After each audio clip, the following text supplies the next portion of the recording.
Japan Up Close. Thank you for joining us. We're going to start the Japan Up Close webinar. Today's theme is Japan Up Close with Europe, perspectives on how to further the key relationship. Today we have four panelists. First, Dr. Maaike Okano-Heijmans. She's a senior research fellow at Clingendale in Hague. Hello, Dr. Okano-Heijmans. Thank you very much for having me. Good morning in The Hague. Good evening in Japan. Thank you. Then we have Dr. Joanna Guzik. She is an assistant professor at the Institute of Middle and Far East Jagiellonian University in Krakow, Poland. Hello, Dr. Guzik. Hello, everyone. Konbanwa. Thank you. Then we have Dr. Karlis Bukovskis.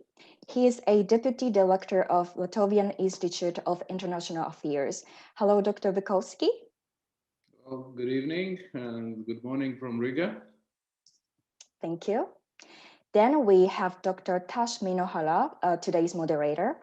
He is a chairman of the Research Institute of Indo-Pacific Affairs, RIIPA. Hello, Dr. Minohara. Hello, pleasure to be here today. Okay, great. Now I'm going to ask Dr. Minohara to start the webinar, please. Okay, thank you very much for the kind introductions, Mariko-san. Once again, I'd like to thank our audience, wherever you may be. I guess if it's in Europe, it's early morning. In Japan, it's just past 5 p.m. It's a real pleasure once again to be able to moderate this session. That's part of the Japan Up Close series of the Ministry of Foreign Affairs.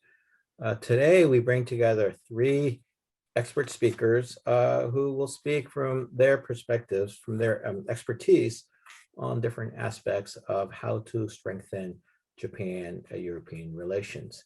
Now, we are not doing a service to Europe by bunching together, by my count, there's 44 nations in Europe, of which 27 are EU member states. So Europe is very diverse, and obviously there are not 44 members here. But I think that we've done a fairly good job of sort of diversifying our speakers. For example, our first speaker hails from the Netherlands. So she would represent Western Europe in my mind. And Maaike will be talking about, the fact that we're doing this webinar online probably attests to the transformation that we are undergoing at this moment, but the importance of the digital transformation, which in Japan is known as DX. She will talk about what's going on between Europe and Japan in regards to improving digital connectivity and so forth. So I think it's a very, very timely subject matter. And moving on from Maaike to our next speaker, Joanna Guzik from Poland. So I see her as representing Central Europe. She will be again talking about a really important topic that sort of unites Japan and Europe, and that is the issue of aging society.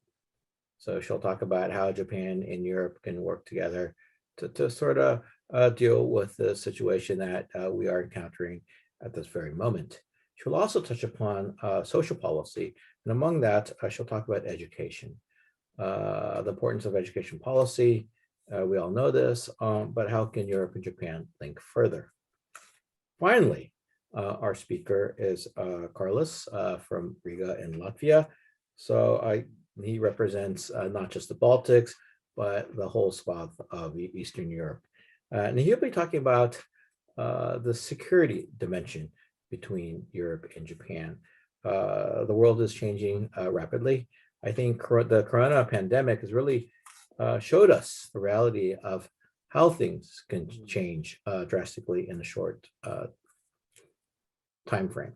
And so, the United States just has had their elections. The new administration has begun, and the Chinese are in the midst of their People's Congress. So amid these two superpowers, I mean, how do Europe and Japan cooperate in this very, very quickly changing global scene?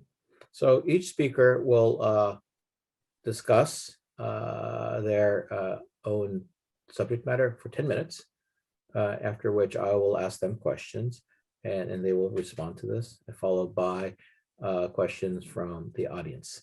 All the speakers will be looking at their chat box. So you do not have to wait. If you're the audience, do not wait until the end. If you have a question, please go ahead and write your questions down. Make sure you write down who they're addressed to.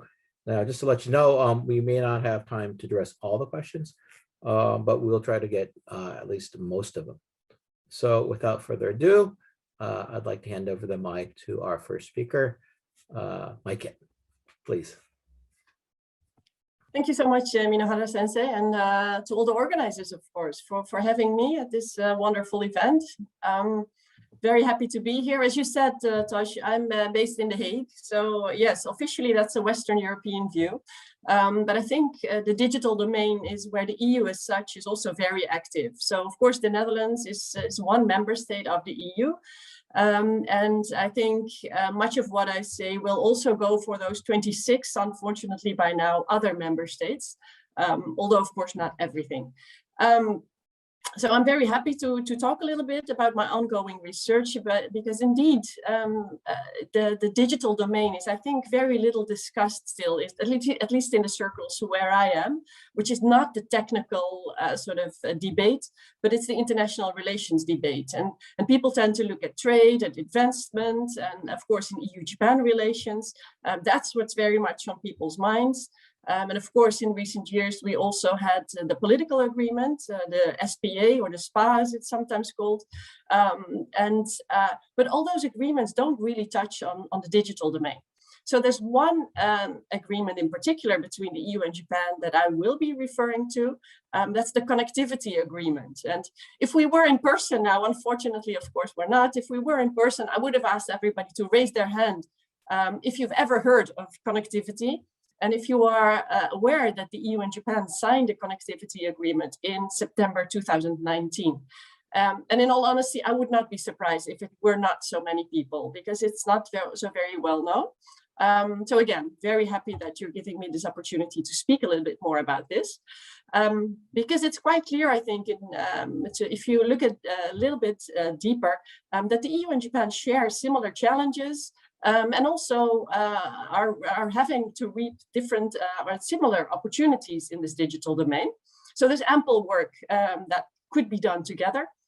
And I think we have to think a little bit further about what and how to make that happen.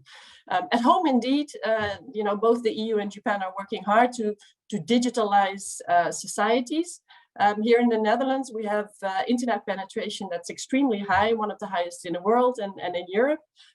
But of course, that's not the same throughout Europe or throughout the world. So that's the digital infrastructure is one thing that we are all working on. And that has, of course, with COVID-19 spread very quickly. But what I would really like to talk about more than digital infrastructure is also digital regulation and e-business, e-commerce, the e-economy, because that's also where many opportunities lie, I believe, and also where Japan and the EU have an interest in working with third countries.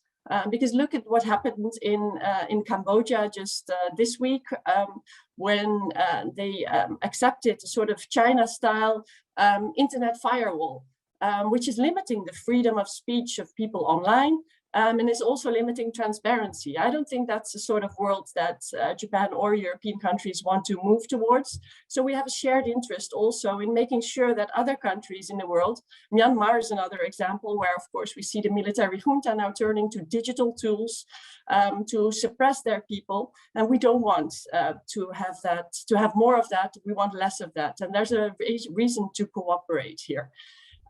So that's the sort of the things that I'm thinking about, not just DX, the digitalization at home, but it's really the digital, digitalization that's happening in the world, which is going on or proceeding under very different norms, as we can see clearly. So what happened in 2019?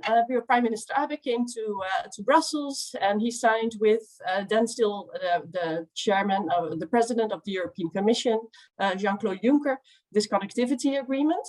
And EU-Japan agreed to cooperate on these topics. And you can think of smart cities. There's many different, digital regulation. There was many elements in there. But as I said, so far, not so much has been done. I thought I should, bring you a little bit more into this domain. Why is this important? And what is digital connectivity, perhaps? As I said, I think it's about digital infrastructure. The 5G debate, for example, in Europe has really changed also our approach to the digital domain and to the economy. Because of course, there's only so many countries that have companies that can deliver 5G infrastructure. There's from Sweden, Nokia and Ericsson, there's Huawei from China, and then there's of course South Korean companies. But overall, in Europe, the debate is very much about, should we or should we not accept Huawei? And I think the same has been the case in Japan. So you can see how the digital domain is already sort of being politicized. And we have to understand how exactly this works, right? What are the worries of those very many European countries with 5G? And of course, this was spurred very much by the United States, this debate. So that's one. But of course, it's not just China where our worries are with. It's also very much in Europe, the big tech regulation that's on the agenda now. I'm sure that you will all remember the riots on Capitol Hill that took place in Washington at the very beginning of this year. Some people called that the United States Christmas present to China, because this showed the problematic elements of American big tech. So the American digital domain, the Facebooks, the Googles, and the way that they process data, they monitor data, they use data, and they exploit data, of course, for profit. So this is other than in the case of China, where it's really the state that wants to benefit and to access data. In the United States, it's the big tech companies. And to Europe's mind, both are sort of problematic because it should be the people that are in charge of their own data.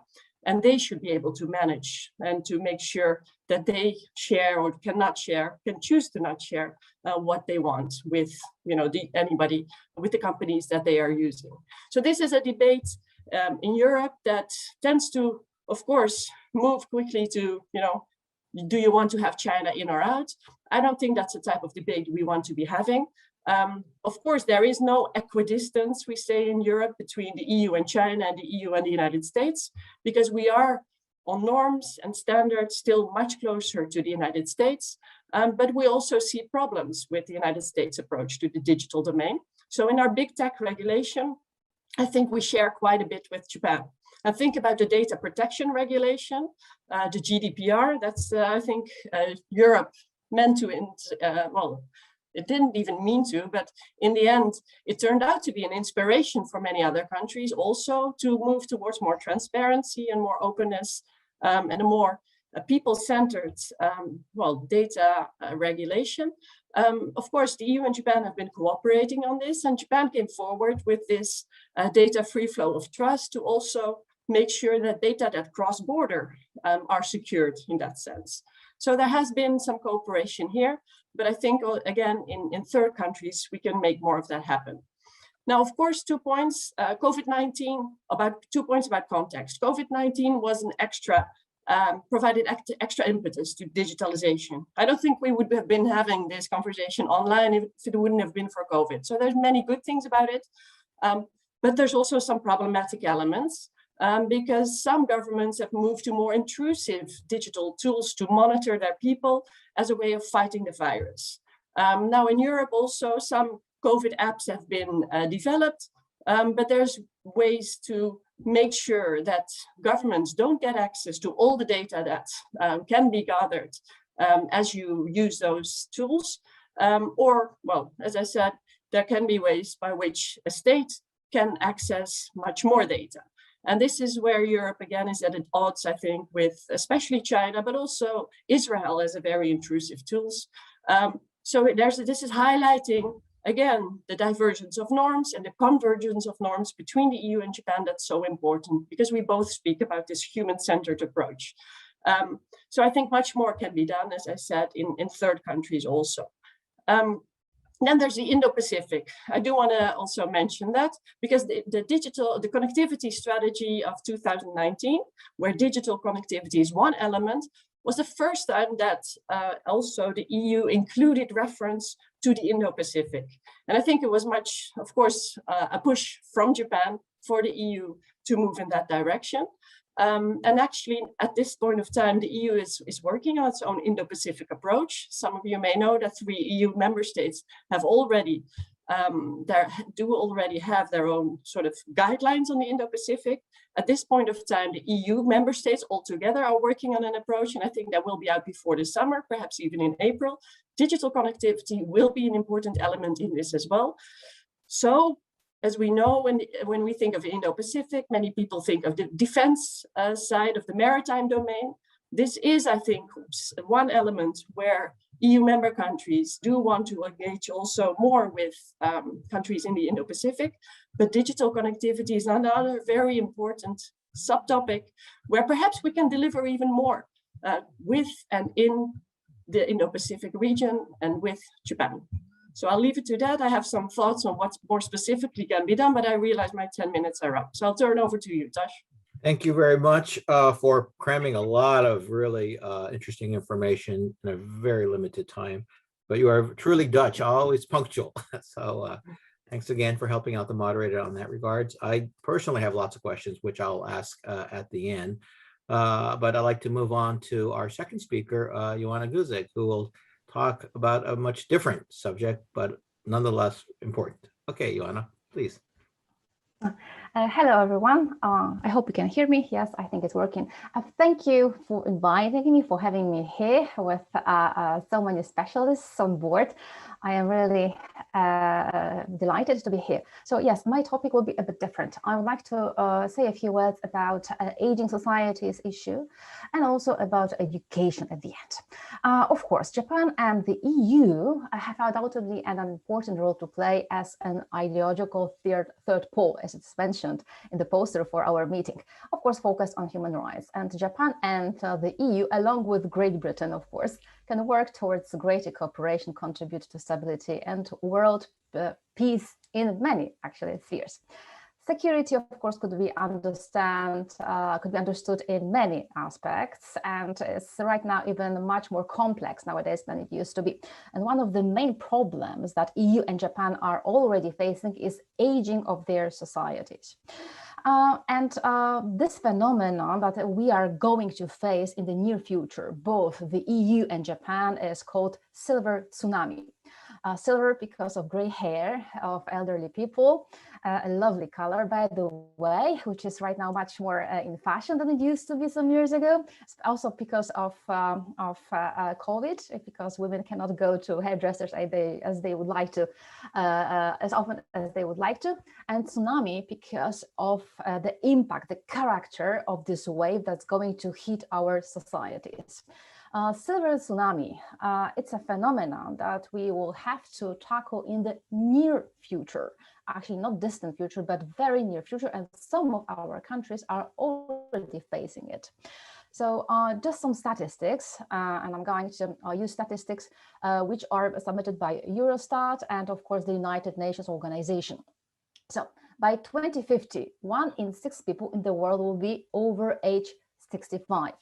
Whilst in 4 people living in Europe, 1 in 4 people living in Europe and Northern America could be aged 65 plus, according to the figures which were released in 2019 by the United Nations. The number of people aged 80 plus is estimated to triple, actually, from 2019 to 2050. And there could be as many as almost 4 million people over the age of 100 in 2050 in the world. And of course, low birth rates and longevity change structures of societies and influence immensely their economies. And Eurostat statistics from 2018 say that life expectancy at birth in the EU is estimated, of course, on average, as 81 in 2018. And of course, females live longer, almost 84, and males only 78. To compare with Japan, In Japan, for women, it is almost 88, and for men, more than 81. So we live longer, and also the birth rate, which I'm not going to talk about because of the limits of time, is also influencing a really harsh our structure of our societies. And a few some information about EU states. The oldest societies in EU, of course, according to the United Nations Population Division, which was published in 2019. Italy. Italy has the biggest number of people, share of people who are 85 and plus of total population, which is 22.8. The second is Finland, almost 22%. Portugal is third, almost also 22%. This is 85 plus. It means this is the group of people who actually could be retiring, and they could be taking advantage of their fall of their lives, and they can go traveling, but they don't have to, or they don't have to work. In Japan, to compare, the number of people who are 65 plus is more than 28% share of the whole society. Japan, according to statistics, is the quickest aging society. It is the more advanced age society in the world. It means in the numbers also.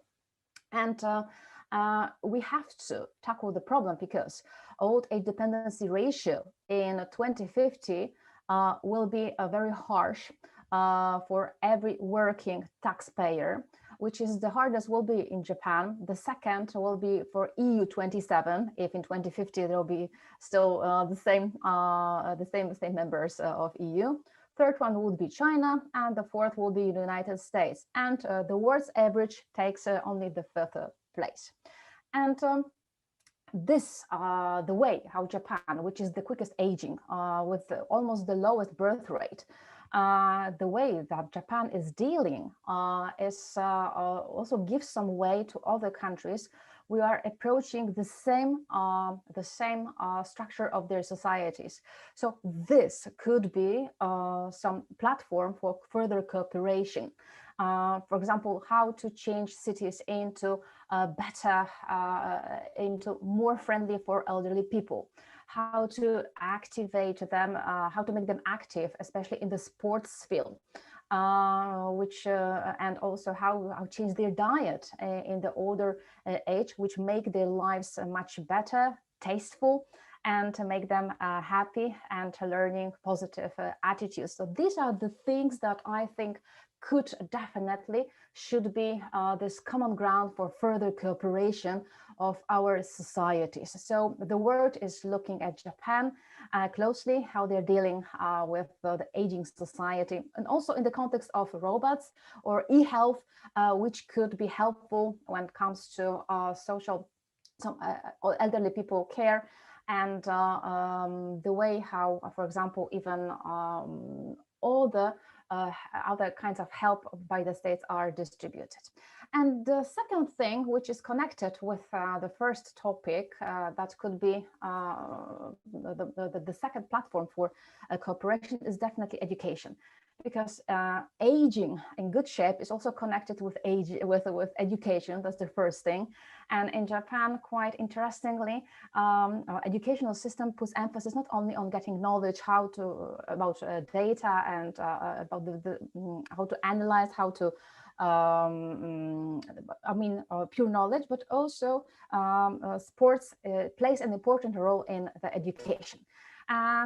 Anyway, education and exchange of students, that's the policy that should be, I think, a bit more adjusted to the contemporary situation. Just in short, in 2008, Ministry of Foreign Affairs, along with the Ministry of Education, in short, of Japan, announced that they would like to get as many as 300,000 foreign students intake to Japan. And by 2020, to be honest, they did that. They managed to achieve this goal even 2 years before, in 2018.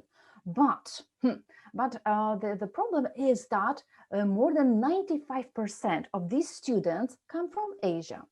And about 4%, these are students from EU or generally from Europe and from America, from Northern American states. So it means that somehow our cooperation on educational level, especially when it comes to students exchange, which is very important for understanding of culture, getting knowledge, getting skills of understanding other culture, seems to be in the context of EU and Japan a bit lagging behind. It seems that it is a bit complex. Because of language barriers, maybe there should be done a bit more in encouraging both sides to travel to the countries. But the truth is that vast majority of students, foreign students coming to Japan in 2019, according to GESO, was China, Vietnam, Nepal, the Republic of Korea, and Taiwan. So.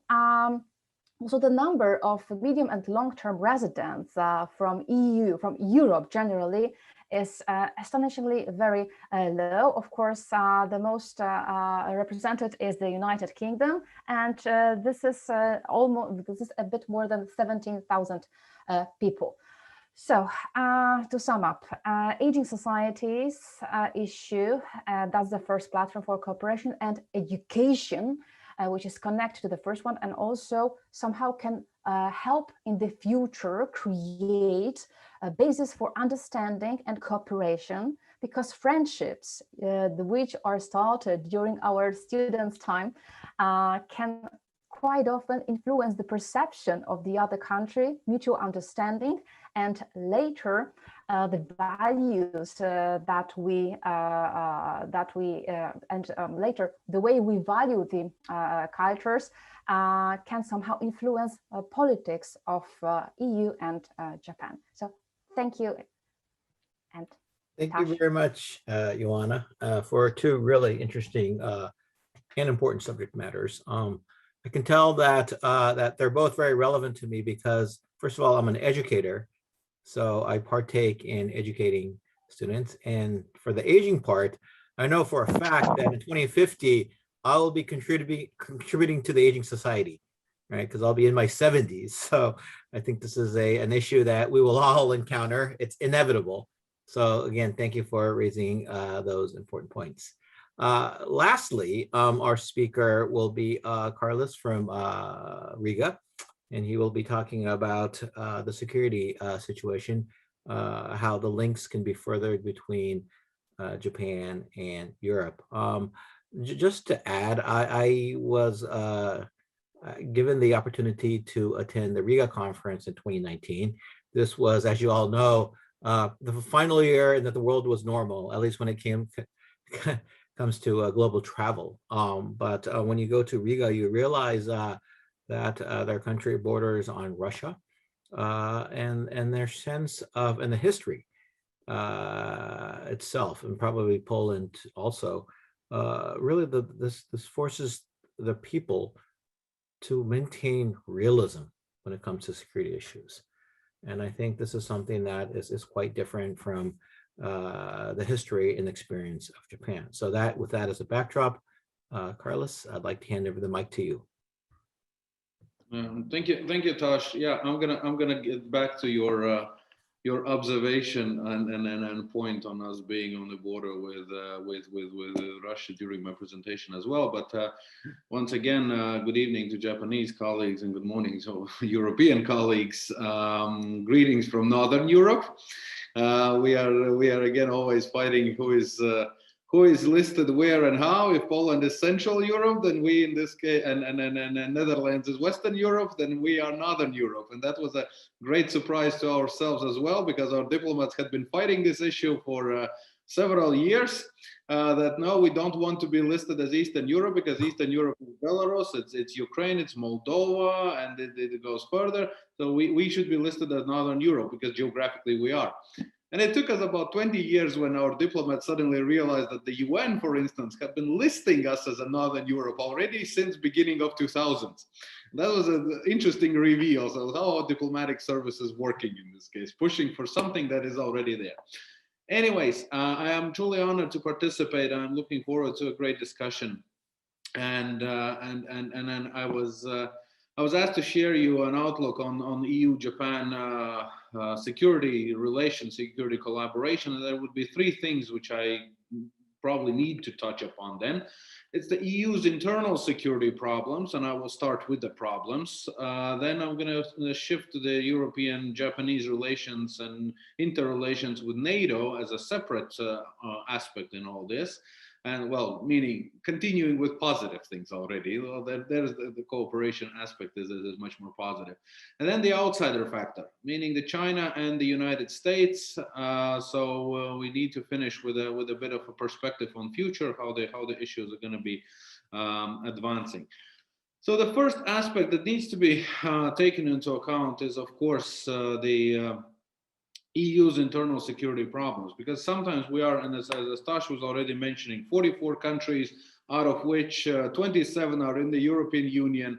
You have a number of countries in NATO, you have the European Economic Area, you have countries with different types of collaboration and engagement with the European Union. So in this case, whenever we're talking about multi-speed European Union, then we definitely should also talk about multi-speed Europe and European onion, to be honest, because the integration levels are so different in each case that it's sometimes very complicated to keep track of all the developments. But anyways, it's not only the geographical distance between Japan and Europe. Relations have existed for centuries and will be there for centuries still to come. I'm completely convinced about it. But it's, of course, the geographical distance is one of those things which severely influences the way how we perceive our threats, how we perceive our vulnerabilities, and how we perceive our partners and friends. In case of Japan, from the European perspective, of course, we are all like-minded partners. Well, it's not easy to find true democracies, right? And European Union nowadays is all about democracy and human rights, because this is the sort of, if I may use the cynical term, it has been the product that the European Union has been exporting for quite a while, and I know which is one of the main image points that it has about itself in the world. A bigger problem is where Europe is security-wise, and it's not in the best place. European Union countries are weak without NATO. We have to say it as it is, especially post-Brexit situation after the United Kingdom has left the European Union. We have lost a nuclear state, a nuclear power.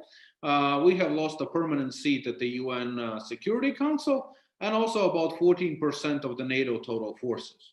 So in this case, if this is the classical problem that whenever we're looking at the UN, at the NATO forces, then you have about 75% of that being the US, you have about 14% of that being the United Kingdom, and then the rest of the NATO countries, 25 NATO countries, constitute the remaining percentage. The central military power now is France, which is trying to put its hand on the issues, trying to understand its new position, if and how it can perform. One of the issues, of course, is the 2% military spending from the country's GDP on defense. France hasn't been one of those countries who has been spending that. United Kingdom, on the other hand, for a very long period of time, had been. Poland, by the way, is. Latvia also is. I think Dutch are still slightly short to that. Germany, which would be the second engine. So we're talking about the European Union and security relations with the rest of the world now after Brexit. So Germany is constitutionally restricted, right? Well, we know the history. Japan has somewhat similar experience with all this, and also the fact that Germany itself self-restricts itself as well. And having German boots on the ground in Lithuania, our southern neighbor, Polish northern neighbor, is part of them building and becoming part of the European security defense system in general. So in this case, the eastern border, understanding that Germany's border is not its border with Poland, but Latvia's border with Russia or Lithuanian border with Belarus, is a major step for Germany.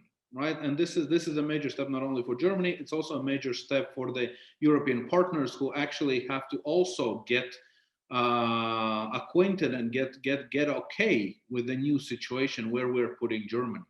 So in this case, again, this is one of the main central issues to be always kept in mind, that European defense and European security aspect, domestic security aspect, is still evolving. European Union doesn't have its own army. It has PESCO now. Well, whatever PESCO stands for, it's Permanent Structured Cooperation on Military Issues. Thank God, at least that is somewhere listed. But one of those nice ways how European Union is naming things in a very bureaucratic and almost camouflaged manner. It's intended to coordinate military collaboration, but NATO command structures are still more essential, right? Military mobility issue. Inside the European Union, we have military mobility issue. Europe cannot transport military equipment between the countries. Well, legal restrictions have been largely lifted, but the physical infrastructure is very much missing. You cannot transport tanks from Portugal to Finland, simply because the infrastructure is missing. That's the southernmost part and then the northernmost part. European Defense Fund, that's a new in the new budget perspective, in the new multi-annual financial framework. That is a step towards common military industrial complex. But that again is going to come in place in very many years to come still. One more thing, an aspect, is that, of course, European strategic autonomy concept has been emerging, and that is largely has been emerging because of former president of the United States, Donald Trump.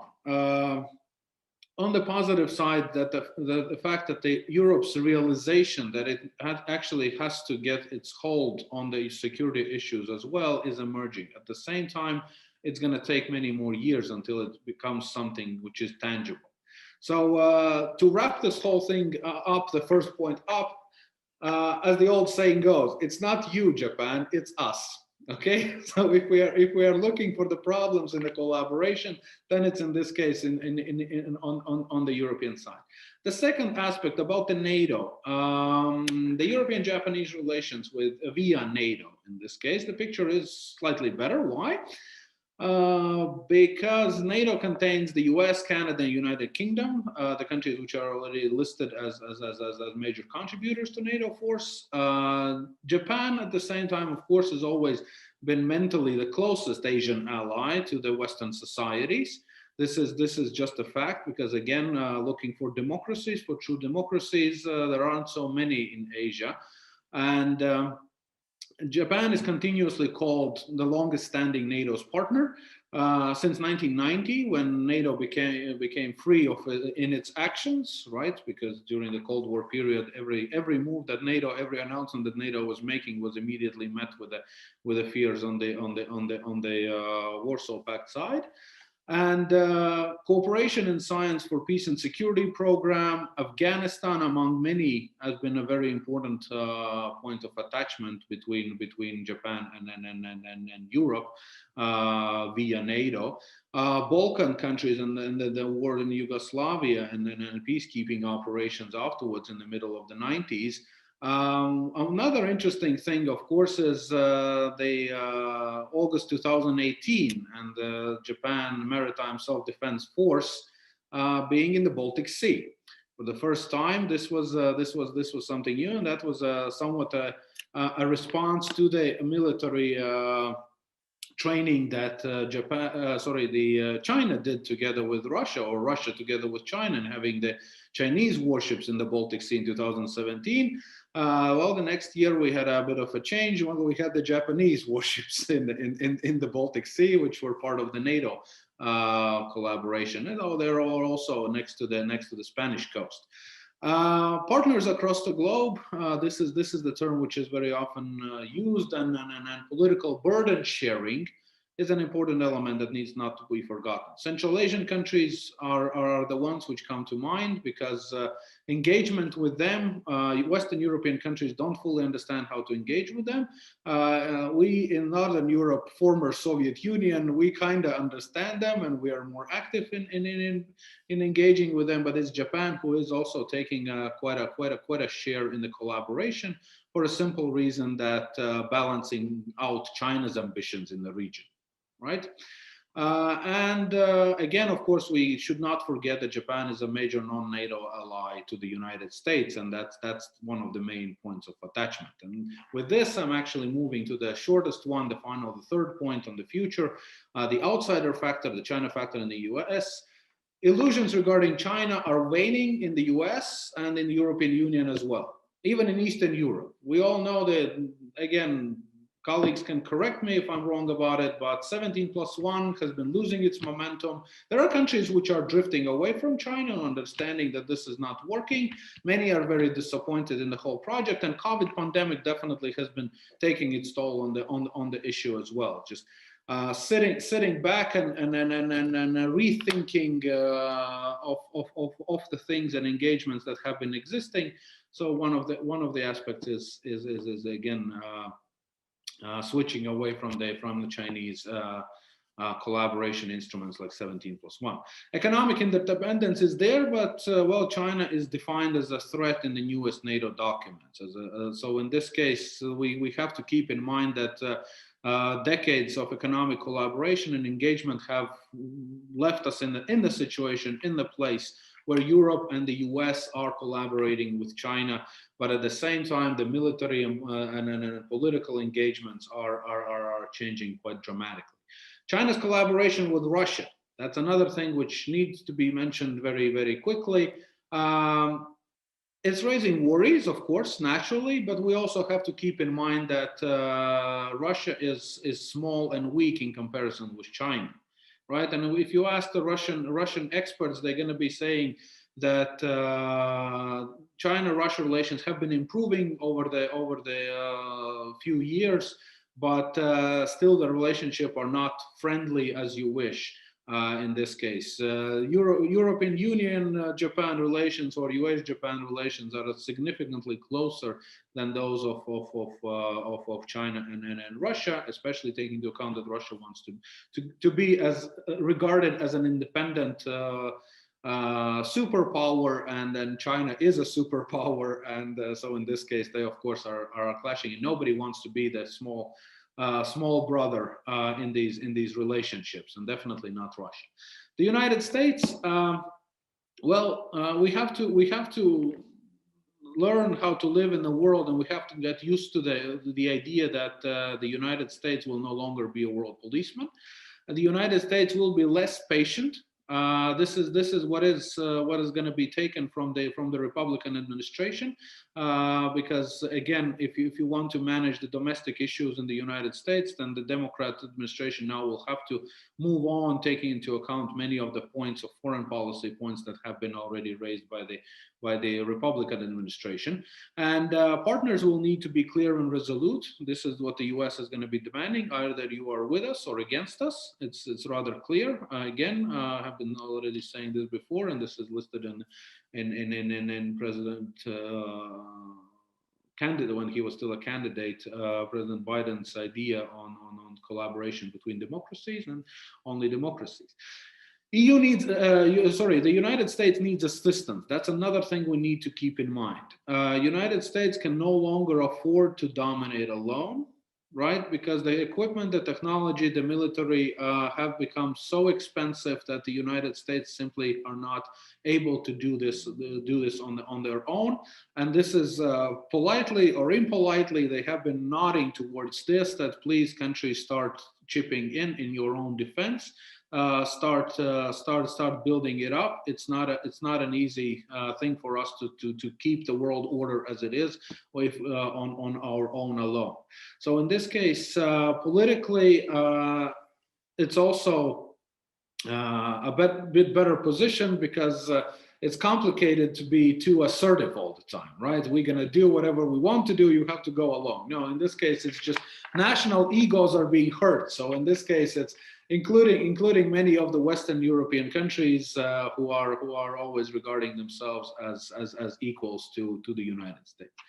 Biden's repairs, if I may say so, started taking place officially yesterday, when Biden announced that he's going to be repairing the relationship with Europe, because they have been rather damaged by the previous administration.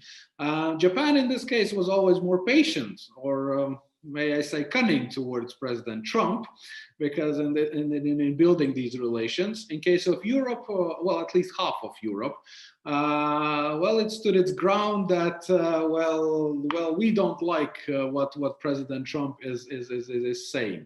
And Maaike, you can correct me. Netherlands was in the position that we don't agree with President Trump, while Poland, in this case, Joanna, was much more friendly with President Trump.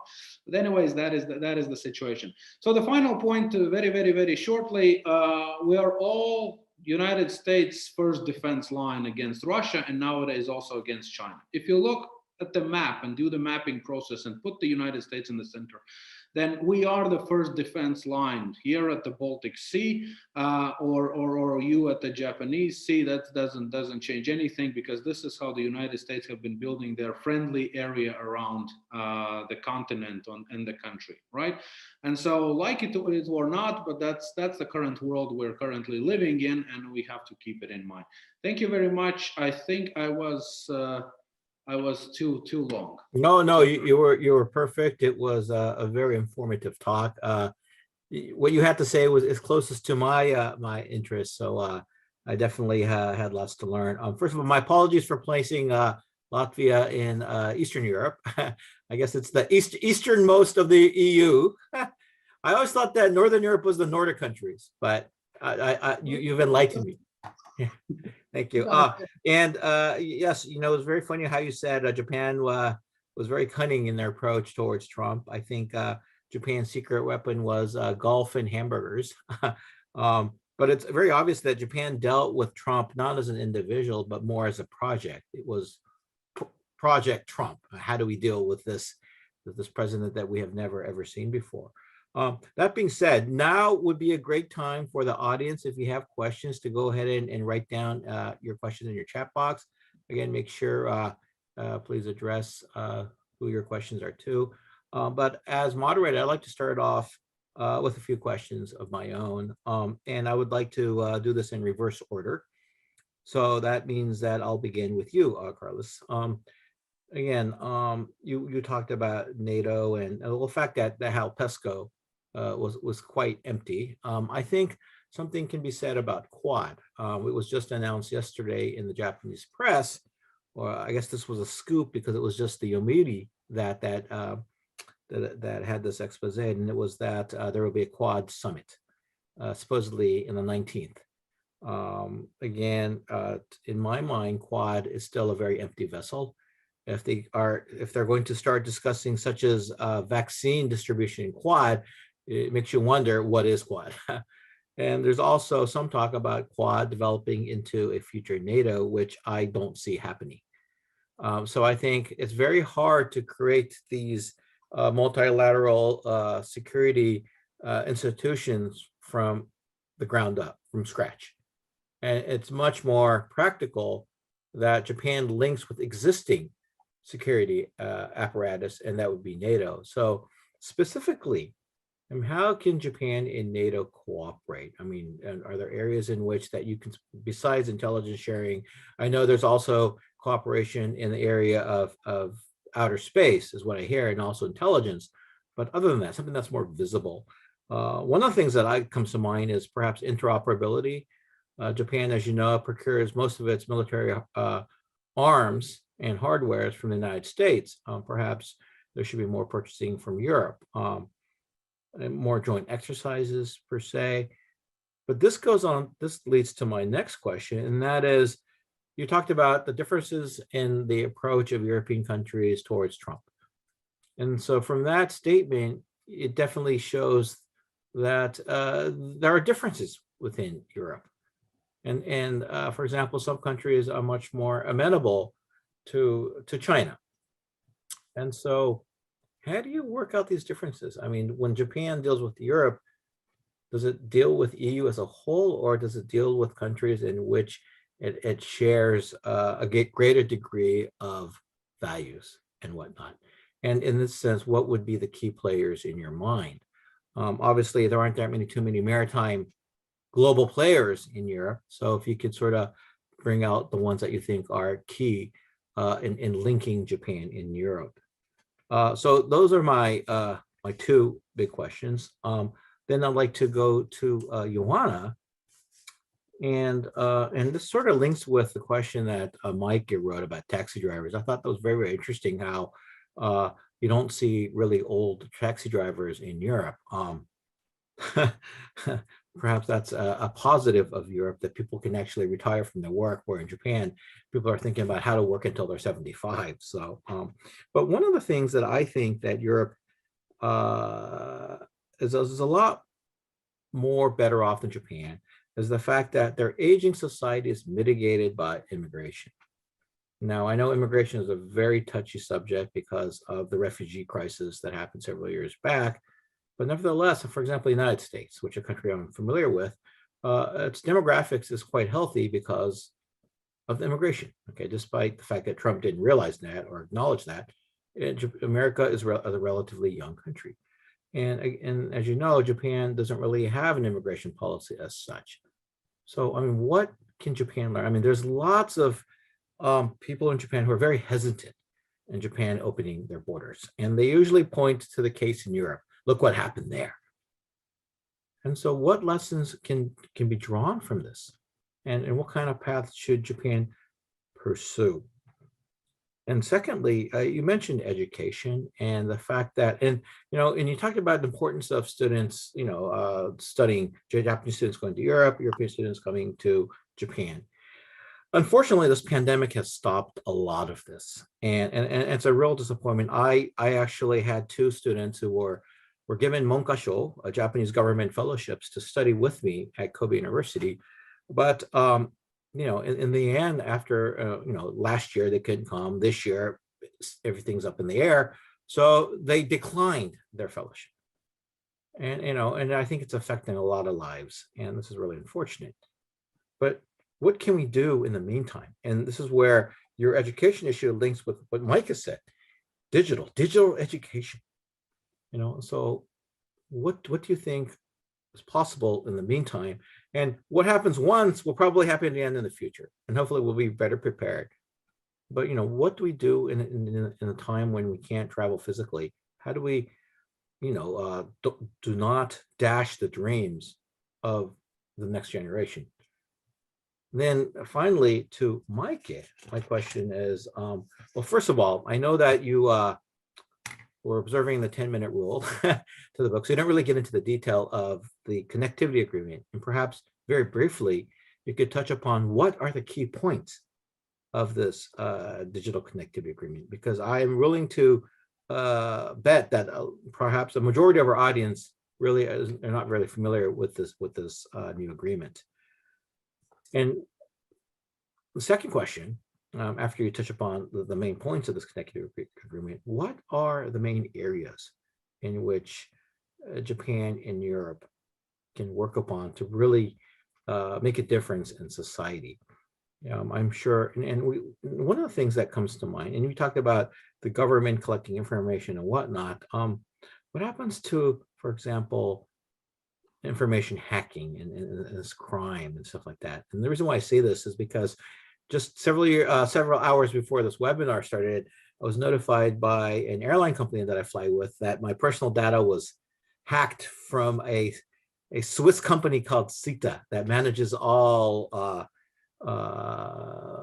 membership information, mileage information, and whatnot. And so I thought, what a travesty. This is one of the scary parts of the digital world, that all our data is up in the cloud and we trust these companies to protect it, and they are sometimes unable to do this. So this opens up a huge can of worms. But from your mind, how does this work? I mean, this information is important. What guarantees do we have as individuals in this regard? So if you could touch upon these questions and also address the question that I asked Joanna about education and digital connectivity, that'd be great. So hopefully this is very hard to do, a roundtable digitally, because it's always one-on-one, but hoping that we can sort of bring together the arguments that we all made. So definitely I'd like to ask our three speakers to feel free to sort of link up your arguments to the other speakers wherever possible. And Maaike has already done that in her question. So with that, please respond about 3-4 minutes each. And then we'll open it up to the floor and pick up the questions that have been raised in the chat box. Okay, so Karlis, Yeah, or okay. yeah. I was wondering if I should go first. Yeah, but thank you very much for the two wonderful questions. First, rather shortly, the quadrilateral security dialogue, the Quad. I completely agree with you that it looks more as it works more as a symbolic tool for collaboration, for potential collaboration, than an actual operationalized security instrument or framework. So in this case, this is of course an important element to keep in mind, that there are different options, and maybe searching for partnerships is definitely one of the best approaches, but also they're always signaling something, right? And in this case, demonstrating to Russia and especially to China that please behave, otherwise we're going to be pushed to collaborations that you don't expect to be happening, right? But so in this case, this doesn't mean much, and from the perspective of practical applicability at the moment. This format becoming the next NATO. I'm not sure if that's currently the case. And actually, I was wondering even when you were asking this question, how can we even make a new NATO in the modern world? Because what are the prerequisites for that? Because original NATO was formed largely to fight conventional war, where mass armies and manpower is essential. Right, and so in this case, somewhat a large number of member states was considered to be an advantage in this situation. Nowadays, because of the Article 5 is getting a bit more complicated, because the states are always on their own policies, they're always on their interests, and always engaging in something, and it's not going to be the easiest way how to solve the problems if suddenly one of the countries is stirring up something unwanted. I'm kind of a bit looking at Turkey, and Turkey's being a NATO member state, and its games with the rest of the regional countries, and that the NATO countries don't know what to do with it nowadays. But anyways, that's the first question. On the second question about what could be done more, I guess they have been, to a large extent, if you look, then again, taking into account the whole mindset, the whole framework in which the collaboration takes place. It is basically Europe is collaborating with Japan through United States. Right, that would be the most accurate, or in this case, if we look at the collaboration from the NATO perspective, then this is the situation in which it is. I don't think that the NATO could be expanded in a form that including Japan, because it's still the Northern Atlantic Treaty Organization, right? And in this case, it should be a different format, which would be Japan NATO format, or Japan NATO South Korea format, or something like this, which would come in place in this situation. The fact that there could be more interoperability, joint exercises, and also what Maaike was asking the question on the chat, contributing more to the maritime security. But that's, again, if you're asking which countries to turn to, well, just look at the countries which have the largest naval fleets. You have France, you have Italy, you have Spain, right? Those are the countries which most likely, yes, sorry, I forgot. Yes, the Dutch as well. And so in this case, it's just I'm coming from a country which no longer has it. But anyways, what is happening? Carlos, did you mean France rather than Spain, or I mean? France has technically, if you look at the statistics, then France has larger naval fleet than Spain. Okay. Yes, okay. And it's actually France, Italy, Spain. So in this, what is? May I step in here? Yeah, sure. Yeah, just pointing out that, I think one key difference is France has sort of real estate in the Indo-Pacific, right? So it has a reason to actually be there. That's why it was the first country to have been there and to have an Indo-Pacific strategy. But I was wondering, in the Netherlands, as part of our Indo-Pacific guidelines, we've been thinking, for example, we could contribute for once every 7 years, a ship to go to the region. We cannot do every year. That would be way beyond our limited capacities. But if, as the EU, we could sort of combine strengths and make sure that, every year there is, somebody present.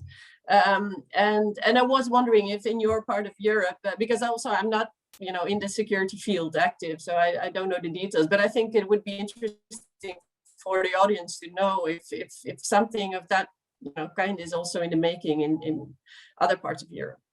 Hence my question. It costs money. As you're pointing it out correctly already about Netherlands, it costs money just to be sending ships around the globe to the other side of the world. Japanese warships in the Baltic Sea that I was mentioning are next to the Spanish coast. That costs money, and doing it on a permanent basis, that is a bit of a tricky element and tricky situation from the perspective that it is nice to have the presence. It has a symbolic value. It has a collaborative value. It has a familiarization value, of course, and those are essential and important.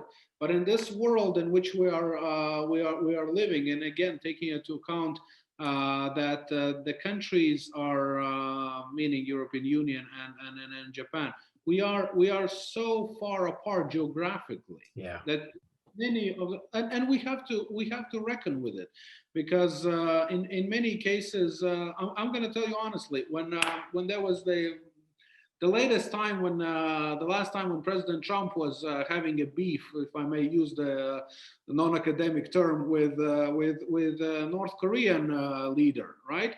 And it was like the whole debate here in Northern Europe and in Eastern Europe, call it like you want, was like, yeah, well, that's the US, it's the other side of the world. It's just, I had to remind people that that US is a NATO country.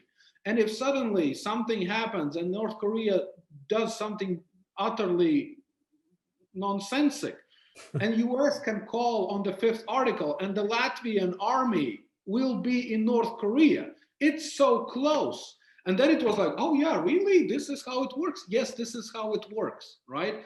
But again, these are just the elements of again, collaboration via NATO. That is the best. That is the best, and it is there, and that it should be kept up. And Europe actually has its own homeworks before starting to engage globally. I think what you said really eliminates one of the challenges that Japan will face if it does want to collaborate closer with NATO. If America calls on Article 5, can Japan send troops to halfway across the world?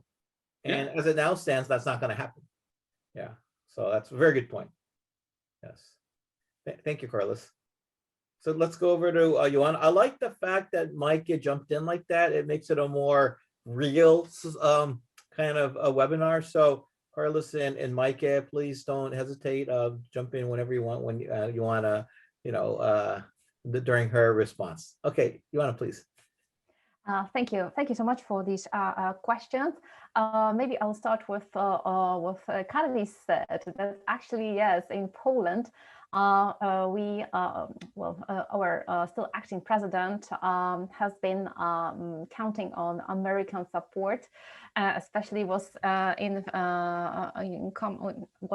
made friends with, let's say that President and the government of Poland wanted to become closer with the Trump administration. That we were the latest to congratulate Biden on his winning the elections. And we've wanted American army to be in here for some decades. We have signed special agreements on that. And I guess one of the reasons, as Karlis mentioned, is some historical aspects of relations between, for example, Poland and Germany. Because imagine German army having their bases on Polish territory, right? Anyway, we have common exercises. For example, we had, I think the last one in 2020, I'm not sure, but it was American soldiers who came from Germany, German soldiers and British soldiers all together. We organized some common exercises, and also with our neighbors from Northern Europe. We also organized some common exercises. But going to migration, according to demographers, migration can flatten a bit the pace and the curve of aging societies. But according to demographers, it has never changed so much from an aging society into a younger society. So far, we haven't seen that. So migration is somewhat one of the solutions just to make the change smoother from aging society into age society or hyper age society. So it will give more time to prepare, right? And introduce new policies. This is what demographers say. And it seems to be with the case with Germany, for example, or France. France is one of the oldest societies in Europe, actually. And France invited in the 50s, in the 60s, many of their ex-colonies, former colonies residents, and they not invited, but they somehow made for them coming to France easier than, for example, for representatives of other nations. That was French, right? French migration policy, or German was quite a similar. Polish migration policy. It's a very difficult topic, not only in Poland, but for example in Hungary as well, and in many others. So I think in EU we definitely don't have one policy on migration, and because of some right-wing governments, like in Poland, it is a very hot topic. And thanks to this, being anti-immigrant, the ruling party actually won elections, parliamentary elections in 2015. So yeah, I do not think that it would be possible for Poland to become a migration country, though there are voices that, and still we already have implemented a policy of inviting Polish Polish people who live abroad, like in Kazakhstan. So those who had their great parents or grandparents or parents Polish, and so they are of Polish origins, and we invite them back to Poland, organize special support for them, but still the numbers are very low. We have a huge migration from Ukraine, and yearly it is more than 1 million people coming, but still they come and go, and quite often, sometimes quite often, for them Poland is just a transit state. So when they start studying here, some of my students, Ukrainian students, go further to Germany, for example, because of the wages, which are much better for them. Anyway, so this is migration and about aging societies and lessons for Japan. That's a difficult topic. I guess Nikkejin would be somewhat a solution maybe for Japan, as there are many Japanese descendants living abroad. Not only, when I say Nikkejin, I don't mean only those Japanese who are or people of Japanese descendants who live in Latin America, but I'm general in the world. So maybe inviting them back or making for them getting back to the Japanese society would be somewhat encouraging, but still I think it wouldn't be enough for Japan. And the second question, which was raised by Tosh, by you, it is digital education. I have to admit that thanks to COVID, finally, my university, which was established in 1364, finally, so in 14th century, finally realized that, first of all, bureaucracy can be done over the internet, so we don't have to physically come to the office and sign some documents. That's the first thing. Second thing, we can teach using the internet and lots of devices. Of course, we had to learn how to do it, and the university had to purchase licenses. But I think it is right now possible, and it will be possible in the future, to make education more in a hybrid way. For example, lectures could be done over the internet, but classes or exercises or seminars need some contact with the teacher. So there are some voices that maybe we could have a hybrid way of educating at the Jagiellonian University. So I guess this is one of the good sides of the pandemic that influence somehow our teaching. And yes, I also have some students who won their scholarships to Japan and to South Korea, and unfortunately they couldn't go. It is very sad. What could we do? We can, of course, organize some online teaching, but we have to remember that there will be always time difference. And exactly, my colleague, academic teacher at the Institute of Far and Middle East, he had some students from the United States, and he was teaching here in Poland, and he had some students taking his course in the United States. And he told me that they never skipped classes. So they were one of the top of attendances. But still we have to remember that we could have people from Japan, from China, from Central Russia, from the Middle East and Western Europe, and also from the United States. So it could be difficult and very demanding for them to keep up with classes. But I think it is possible. It is a solution just for some period of time. So I hope, just like our seminar today, our webinar, right? It is possible to organize, and I'm really happy that I'm taking part in it. And can I go to Maaike's question? Maaike's question now or later? Let's give Maaike time to respond, and then if we have time. All right. But just wanted to add that in Japan, they're also finally getting rid of the hanko culture. Do you know what hanko? It's the Japanese stamp. We have to stamp everything. They're finally realizing this is not very helpful to have during a pandemic. So I think in many ways, this pandemic is forcing us to change. Maaike, I'd like to go to you. I just want you to add, if you can, how migration is perceived in the Netherlands, because it might be very different from the situation on the ground in Poland. The Netherlands has always been in a very open and free. You welcome the Puritans who became the Pilgrims to America. So is it different? I mean, just to sort of, so that our audience could grasp the differences, the various shades in Europe.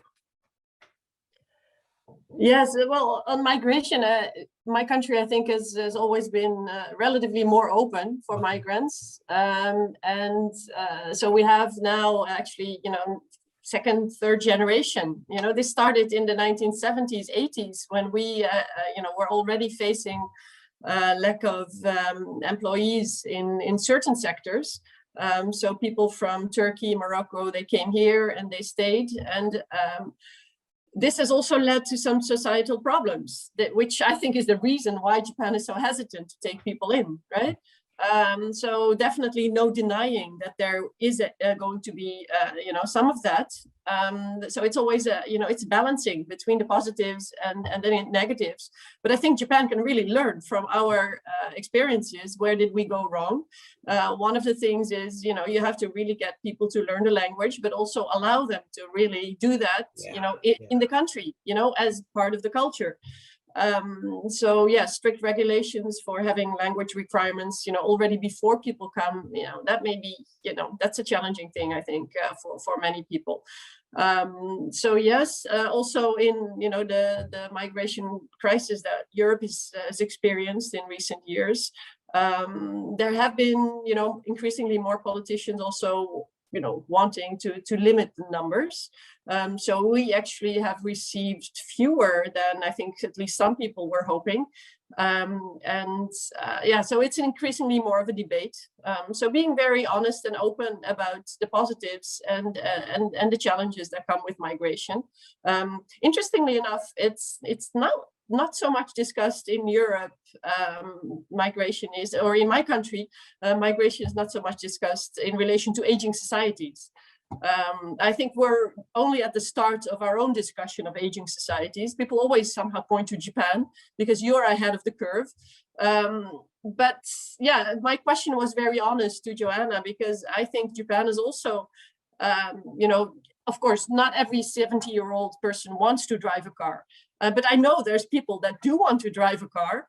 And if you're not allowed because of the rules that the strict rules that we have in Europe to actually still continue to work, if you can and you want to, that's sort of really silly. So I think that's where we should be learning from Japan.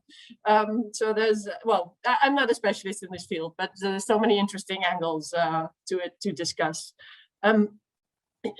Josh, you put 2 questions to me also. Yes, broadening perhaps a little bit, and sorry to take us back to my own topic then. The connectivity partnership between Japan and the EU of 2019 was really a connectivity partnership. It was not digital connectivity, was only just one element. So there was transport. I think most people, when they think of connectivity, you know, you think of China's Belt and Road, and you think of, you know, ports and railroads and roads being created. So that's physical infrastructure.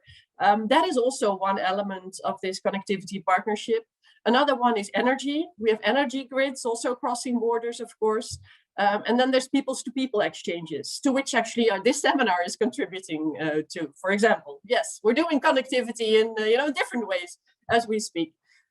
So this connectivity partnership was about all 4 dimensions. Interestingly enough, digital was mentioned first. You know, so those, you know, to those who know, you know, the delicacy of negotiations. You also know that every single word is, you know, very carefully weighed. So I noted it when digital was mentioned first, whereas in other agreements, it usually came, you know, definitely not first. Transport used to be always first. But I think we're realizing that rather than physical transport, where, you know, many things are happening and still much more needs to be done. But discussions are already underway. Digital is a much newer and one topic that needs to be tackled. Another thing that I wanted to say about this connectivity partnership is the normative element of it. Because the title of this agreement is the EU-Japan Agreement on Sustainable Connectivity and Quality Infrastructure. Now, you know, you can call that a stab at China's way of doing Belt and Roads or not. Anyway, I think it's a way of trying to distinguish, you know, the norms and the standards that underpin sort of the action of the EU and Japan in this field. That said, we're not doing all that much. So as I said, this is still, you know, yeah, you could call it a paper tiger. We really need to fill it, you know, to now follow it up with action, because the digital paragraph, it's a document of 3 pages. There's one digital paragraph that speaks about open and secure and accessible and interoperable cybersecurity and data free flow with trust. So that's all very normative elements to the digital domain. But how to make that happen, right? You need to actually do things because the words will not just convince, you know, Cambodia or Myanmar, where they are moving, you know, things are moving ahead, and governments may just want to turn to more digital authoritarianism sort of approaches rather than, you know, the open and transparent societies that we are preaching. So that, I guess, brings me to your second questions. What can we actually do? I think I already mentioned digital ODA, the digital development assistance. I think much more can be done there. How do we help countries that are now developing to actually benefit, you know, also from what the digital domain can bring? Because it's not all, you know, scary and creepy. Sometimes we tend to, in Europe at least, highlight the cybersecurity problems or the disinformation or the intrusive elements of digital tools. That's of course one element that needs to be tackled, but there's many opportunities. And both Europe and Japan, I think, are laggards in the e-economy. You know, name me one globally well-known Japanese company of the likes of Google or Alibaba or Tencent or Microsoft. I couldn't name them, and you probably couldn't name one from Europe either. Now we have one or two in the Netherlands. They're fairly well known, but not like the Chinese and the Americans. They really dominate the market. So they also go out to Southeast Asian countries and leaving those countries with no other option, you know, than to either go with sort of the capitalist surveillance of the United States or with the state surveillance, you know, that Chinese companies tend to also bring to the countries. So we have to work harder to also nurture our own companies and make sure that they go to the world, because also those companies can then represent us in discussions that are now being had in international institutions. You know, not many of you may have known of the International Telecommunications Union, which is based in Geneva. It's the UN institution, and they discuss, you know, the very fundamentals of the internet, which is now very open. It's, you know, a very big role for companies, but maybe we should also bring the internet back to the people, right? Hand it over and empower people more to manage the internet. If we don't have companies to substantiate that, you know, what is happening now is that Chinese companies are putting up proposals there, and that will lead to a much more, you know, controlled internet, which worries me. So, you know, that's also a reason why we should really be developing and nurturing companies, commercialization of innovation. We do quite a bit of innovation, both in Japan and in Europe. We fail to really, you know, turn that into entrepreneurial. No, I like that idea, the emancipation of the internet, the second emancipation, perhaps. And that's a very key point. You know, listening to the three of you all speak today and going to the very important term of connectivity, you know, I was thinking the reason why we can connect in this fashion is, of course, you have the digital aspect, but you also have the common language of English. And so we have about, you know, 6 minutes left. I was wondering if you could, the three of you could very briefly, a minute each, talk about how English, because you're so proficient, how English is implemented in the education system of your country. And the reason why I bring this up is because over the past month, I've been talking to a lot of Japanese generals and admirals. And just actually last night, I was speaking to an admiral on the phone. And one of the big issues that they were telling me is that they're doing a lot of joint exercise with the United States, some with the Europeans, and they do this with interpreters. And they told me in the times of crisis, you're not going to be able to comprehend each other through interpreters. So the Japanese JSDF really has to improve their English ability of their officers. But I think this is true and I see a lot of my students here, and it's great the fact that they're attending the session because this is all in English. But I think English sort of becomes a stumbling block when you're in Japan. It's sort of like a Germany on steroids in that you can pretty much get away just speaking Japanese, which probably is not true for most other European countries, especially the smaller ones. So briefly, if you could sort of, and also like a sense of advice for the Japanese students in picking up English, because that's sort of connects them to the outside world, at least in my mind. So I don't know, you want to start with Maaike, since you're the expert on connectivity? Yeah, sure. Well, language is a very important, you know, it can be a barrier to connectivity, and it's a very important enabler. That's, I think, you know, you're very right to recognize that. One of the key differences that I see, or two perhaps, between EU and Japan that has, you know, that plays into this difference between our language skills, or maybe there's three, but, you know, on top of my head, right? One is geography, and you will not be able to change that, right? Okay. You know, when I was young, I went on vacation, I went to France, and we went by car to Poland or to Spain.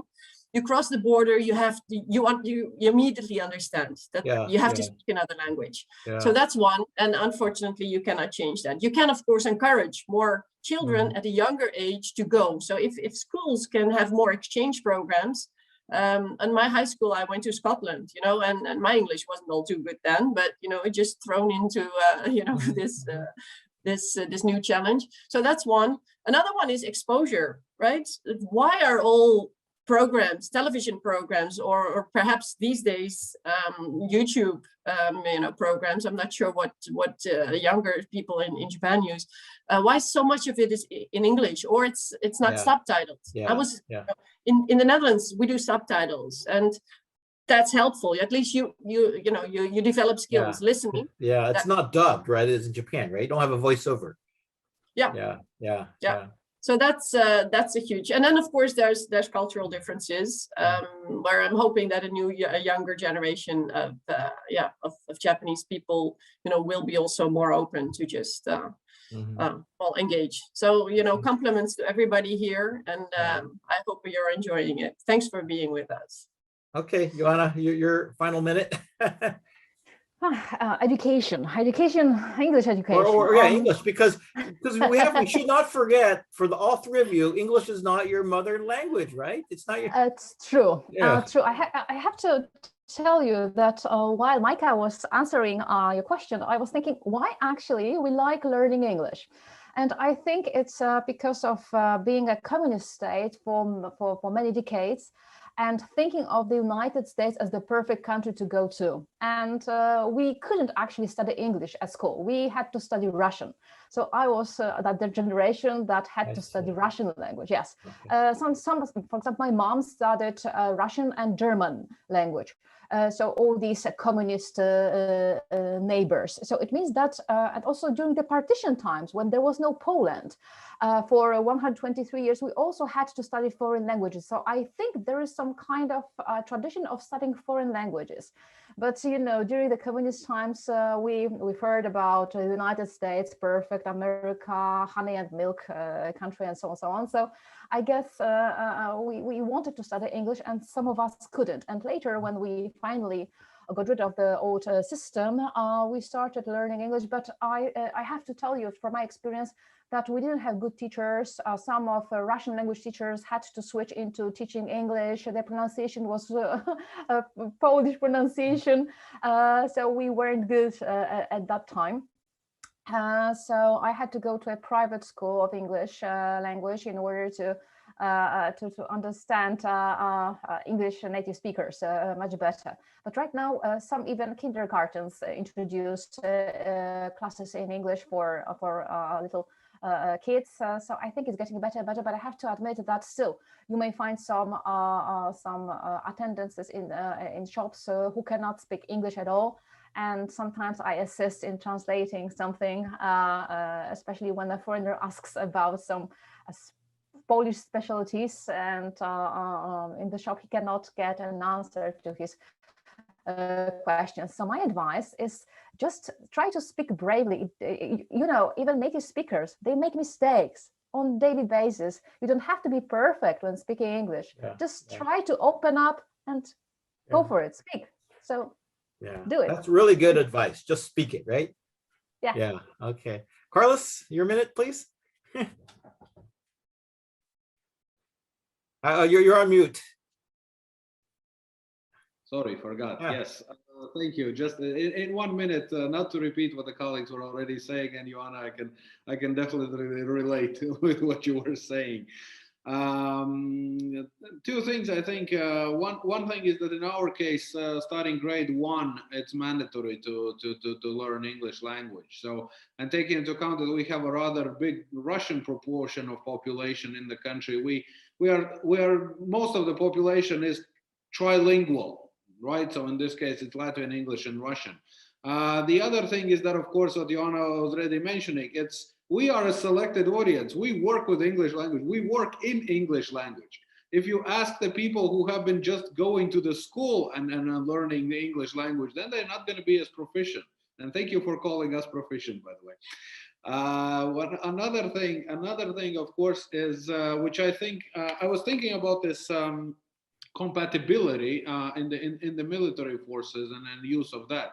I would actually say that I don't think that that's such a big problem, and I don't want to be a devil's advocate in this situation and say don't bother learning. We have Google Translate, we have Apple Translate. The technology and the language translation technology is changing. We will be able to communicate in different languages in real time very, very soon. We already can do. Plus, again, compatibility in military. That reminded me that there's an old story how on I think it was British nuclear submarines there are American nuclear weapons. You know that there is a compatibility issue because they're using different systems of measuring things. Yeah, that's right. That's right. Karlis, you're right. I think to a large degree, technology will solve a lot of our differences. Although I do foresee a circumstance in which you have Japanese soldiers and American soldiers, or European soldiers on the combat field, and they all have their high-tech equipment, and somebody says, "And we forgot to bring the batteries." So, anyways, we have to come to an end now. This was, I thought, a really, really great session. I think the personality of our three speakers really shown out. They're very people-friendly people, but they're also well-informed. And I think they really did a great job of bringing together difficult concepts and packaging it in a way that could be understood by many. I also, of course, I'd like to thank our audience. It's 6:30 p.m. here in Japan and early on a Saturday morning in Europe. So I definitely would like to thank our audience. I really would like to do this again. I think we need to take advantage of the connectivity that we have. And on a final note, I'd like to, of course, thank Japan Up Close team for making this all happen.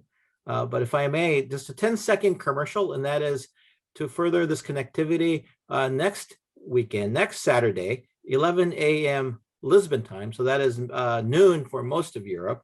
There will be a webinar sponsored by the Japanese embassy in Lisbon and the Japan Foundation to commemorate the 160th year of diplomatic relations between Portugal and Japan. And so we hope that those that are in the audience today, if you're up to learning more about Portugal and Japan, in a way, it all started from there. So please join us. So with that, I'd like to return the mic to Mariko-san. Okay, thank you, Dr. Minohara, and thank you all the panelists for the great discussion. And last but not least, thank you all the audience for joining us today. So now we are coming to the end of this webinar. Thank you. Japan Up Close.